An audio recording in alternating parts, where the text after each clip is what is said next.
Yo, what's going on YouTube? This is your boy Kamen Zero Spike back again once again. And today we're here for Kamen Gotchard episode 27. And in this episode we have our climactic battle with Grian. We have our fight with Grian, and man, like this really did, I mean, it to a degree it really didn't feel completely like the ending to it. It felt like the ending to an arc. It felt like we were building up to something more. We were really building up to something more, really building up to like a true enemy. Like with what happened to Grian in this episode, by the end of it, it seems like there is a much greater evil out there. When it comes down to like everything, like what he wanted to do, because his plan was just stupid.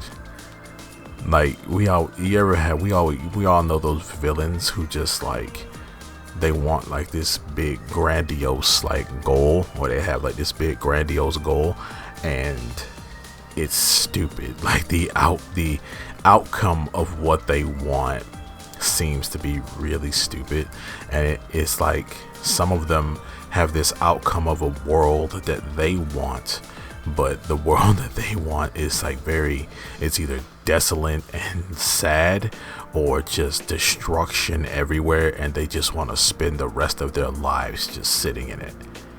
And Grian's whole plan of how he wanted the world to look and the world that he wanted to create, it was just stupid. He didn't want to rule anything. He didn't want to he just wanted to turn the world into something that he thought would be, perfect. And that's a lot of villains where it's just like, the way I see the world is how the world should be. And if it was this way, then it will be 100% perfect. And what Grian wanted was stupid, but we'll get into that. So in this episode we see that Grian and the other two Abyssal sisters have gone to the Ouroboros dimension to basically put like the final touches on opening the door to darkness, Kingdom Hearts. And he takes all the Kimmies. He engulfs the Kimmies in darkness and takes like a bunch of chemical stuff from the dimension itself and creates this giant like cauldron. He creates like this giant cauldron, and he puts all the Kimmies in it, and he basically starts cooking up all the Kimmies. So now the rest of the team, rest of our writers and Sabimaru and Renge, they all get there to the Ouroboros dimension to fight Grian.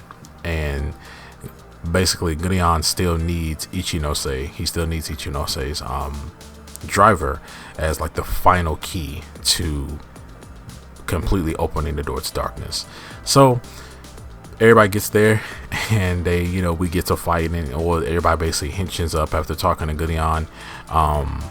Everybody basically hinges up, and then we get a new form of Kamen Rider Dread. We see Grian hinges up into Dread, but he uses like the Oni Kimmy, but it's like the dark version of it, and he basically turns into Dread, but he has like a red side. And then they battle him for a while, and then Grian is like, I don't think I'm taking this that seriously. So he ends up adding the dark unicorn Kimmy with him as well, and he's in this form. Like, he looks cool, but that basically these forms are basically just like attachments, but they're like a whole nother side, and that whole other side basically gives him the power of whatever Kimmy it is. So he's fighting all three of them, and he basically says that, okay, well, I need to fight Ichinose so I can get the driver for him. So he basically summons he basically creates two amalgams to fight Kurugane and Kudo. So they're fighting those two, and then everybody's fighting. Like they're the two amalgams are fighting Kurugane and Kudo. Grian is fighting Ichinose, and Sabimaru and Renge are actually getting into the fight, and they actually talked about they actually did like some combat training with each other after after the whole situation happened when they turned Sabimaru into Dread for the first time, and they basically said that they did combat training after that because they felt useless. They felt useless in that whole thing, and they also have the power of Suken Vampire, the whole Suken thing. They're able to use that at will, even without him being there, even without them like using him, because he wasn't there, because he was one of the ones that got taken. So they're fighting the Abyssal Sisters, and while they're fighting Abyssal Sisters, everybody else is fighting. We see that Kyoto is talking. She ends up finding Minato, and while she's talking with Minato, she kind of like motivates him to go over there and help the kids. And he talks about how traumatized he was when his students were all killed or basically forced to kill each other. And he says that it never like goes away. Like the screams and everything, and that whole moment that happened and stuff, like he can't like get rid of it. And Kyoto basically reassures him that like you shouldn't forget about them, but you should also be there for your new students now to make sure something like that never happens again. So yeah, so Minato, she motivates him enough to go over there and help the kids while everybody's fighting. We see that Kurogane and Kudo are able to defeat both of these amalgams. When they defeat both of these amalgams, we see that that's when they go and try to help Ichinose, but Ichinose is having a really hard time with Gurion, and Gurion ends up like defeating him while he's in Iron Gotchard right now, right? So Gurion ends up defeating him and taking basically like Gurion basically takes the Gotcha driver, and that's when he's getting ready to off Ichinose. But then that's when another sword comes in, and that's when Minato comes in and starts helping out. He can't henshin or anything, but he uses like his alchemy to do like a sword. He gets into this sword battle with Gurion, and then Gurion, it does end up beating him. We see that Kurogane, we see that Kurogane and Kudo, they end up getting beaten by Gurion, and then Sabimaru Renge, they also end up getting beaten by the Abyssal Sisters.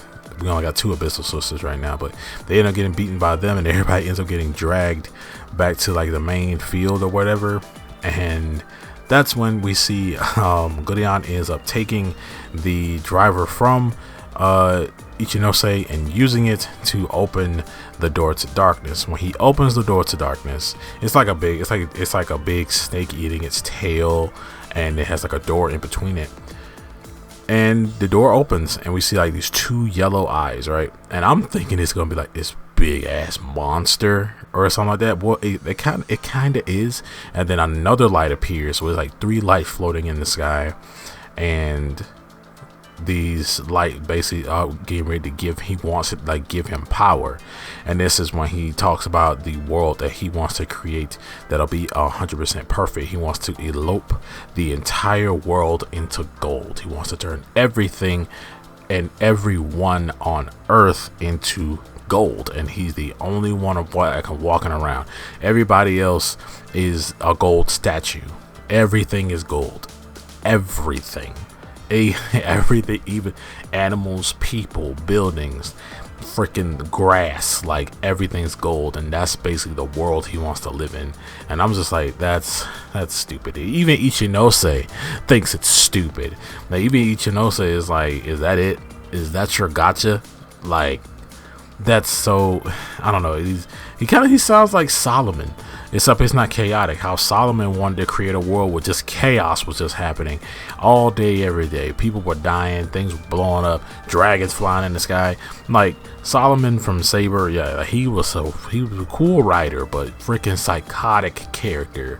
Holy-ish. But still one of my favorite evil writers though. But so we see that he's not, well, we see that since he's created this giant stuff, we see that Minato is able to hold back Gurion for a while. When Ichinose runs over, he does get the driver back, and he runs over to Hopper and all the other Kimmies that are being trapped inside the darkness, and they're so eloped in the darkness that they can't even respond. We see that Ichinos gives them a pep talk, like he's like, you guys gotta stay strong, like you gotta overcome your boundaries, overcome this, break your limits, like me and my friends overcame ours. I want you to overcome yours, overcome your stuff. And that's when Hopper ends up breaking out, and Hopper evolves. And when Hopper evolves, Gurion is like, how did an artificial life form get out of there? Stuff like that. Like, how did it even happen? And we see that Hopper evolves just like Steamliner. He evolved into Cross Hopper, and he basically becomes an attachment that goes inside of the Iron Gotchard attachment. And yeah, we get Cross Hopper, and he looks cool. I like it. It has he takes Cross Hopper, puts him like in the middle of the driver piece, and it has little goggles that it can put on. It was so cute and it looked cool. And he hinges up into what is it, Cross Hopper? He hinges up into Gotchard Platinum. Platinum Gotchard.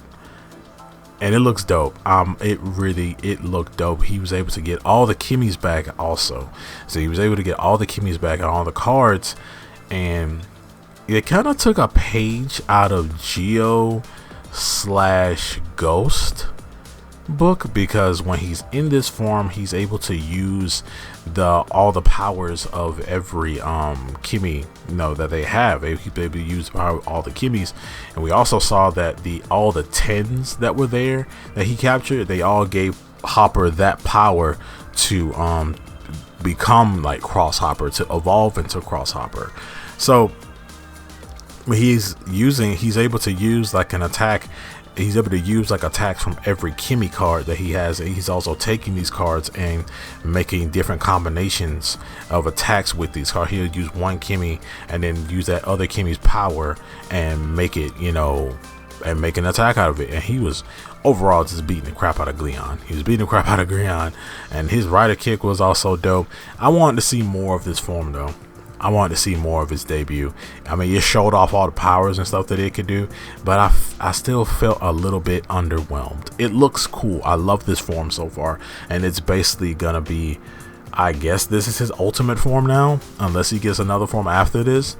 But Platinum Gotchard, I love it. I love this freaking form. It looks absolutely dope. So he ends up defeating Glion, and after that, everyone gets their cards back.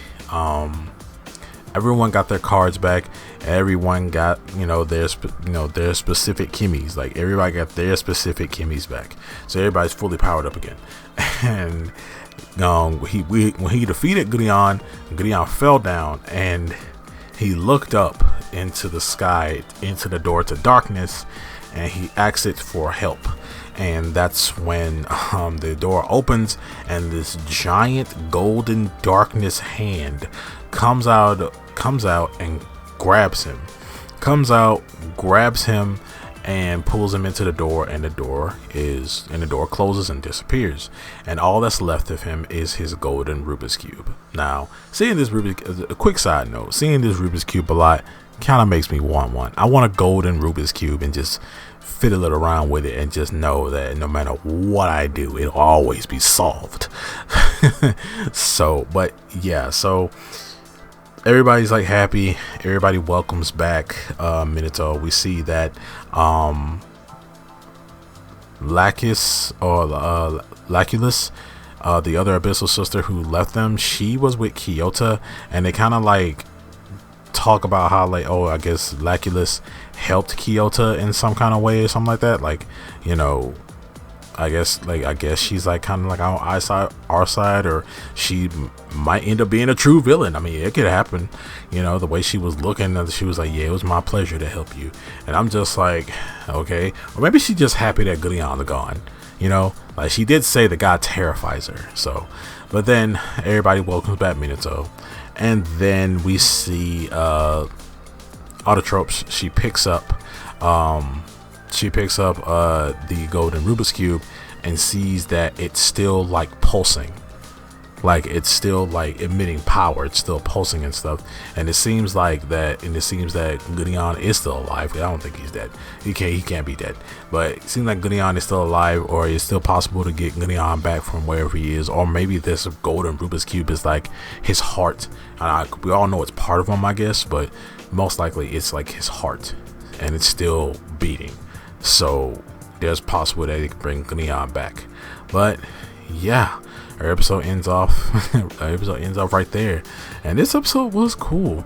I mean, it felt kind of rushed. Not gonna lie, it did kind of feel kind of rushed, but I did love the dynamic with everyone. Like, I loved the Sabimaru and Renge scene.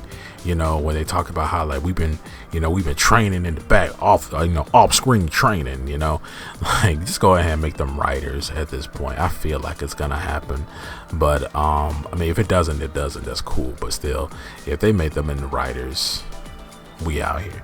So I did like that. I did like how Sabimaru Renge really got like, tried to get some shine into this, and then also actually showing that they could be growing as characters just about, and showing that they actually like, we train in the background. We don't want to be like cheerleaders anymore. And but yeah, man, I do love Platinum Gotchard. It looks dope. I'm a sucker for white Kamen Rider suits, so, and especially with the gold and the blue and stuff, like it looks proper, and it's not like a super bulky kind of form. It's like, it's kind of, it's sleek, it's snug, he's very powerful, able to use the powers of any Kimi he wants, making combinations with them. That was dope. But yeah, what you guys what about Gudeian, guys? What we think about him? Like, we think he's gonna come back? What was this giant ghost hand monster thing that came out and grabbed him? That has to be true villain status right there. He's probably gonna go in and get his own training arc, Frieza style, fuse together with this thing and come back even more demonic and evil and gold everywhere. But and also, what do you guys think the other abyssal sister, Laculus, what do you guys think she's like basically planning now? Is she gonna be around more? Is she gonna like join the team? Is she like gonna be fighting her sisters now because she didn't want to be around Gudeian? Like, what do you think is next for her? But yeah, you guys let me know all that down in the comment section below, and I'm gonna see you guys next time. Make sure to like, share, subscribe, hit that notification bell. As remember, as I always say, guys, stay Kenshined.